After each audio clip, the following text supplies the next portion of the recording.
I'm not entirely sure how I got confused, but I found some footage that was actually before episode 44.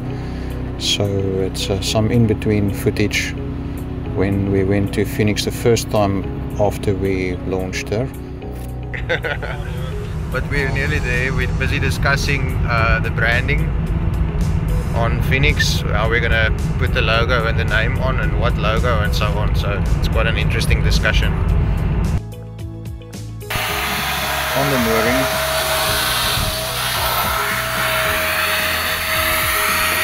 you can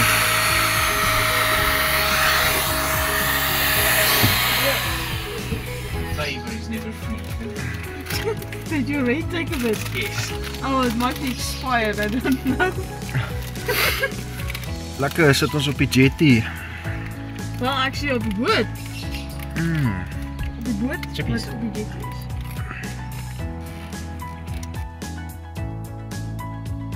What you're looking at is the shaft coming from the motor into the stern gland. It uses a graphite packing. If you don't know what that is all about, it is where the shaft goes into the ocean. It uses water to lubricate and cool down the seal, and it uses graphite around the shaft. Our setup also has a grease nipple that you can fill, so it uses a combination of the graphite and the grease to lubricate and seal that the water doesn't enter the boat from the shaft. Okay, stern gland. Just added some packing. See if the dripping will stop. Looks like it worked.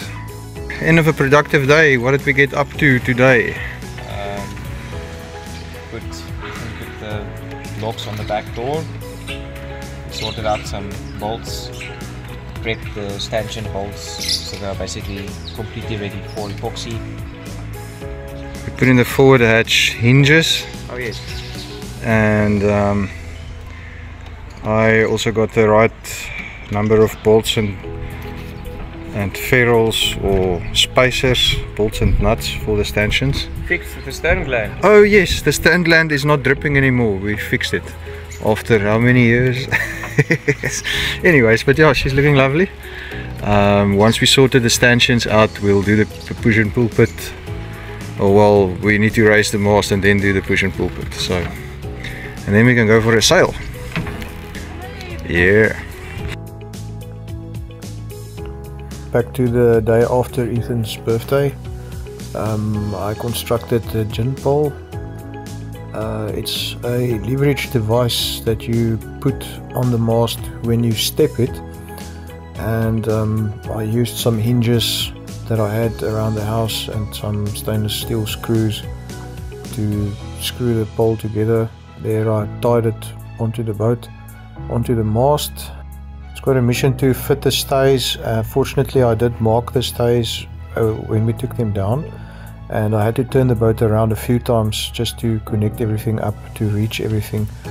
Unfortunately in the process I also threw 2 or 3 of the stays overboard that got hooked onto the mooring lines, and I had to jump in the water and fetch them in the mud.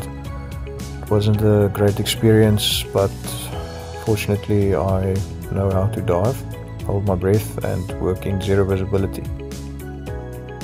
The days are getting pretty long and warm, but towards the evening it got a bit cold and I was quite tired after a day.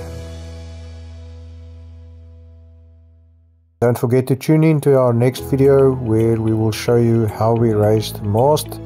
Please remember to like, follow, subscribe and comment on our videos, and also to share them.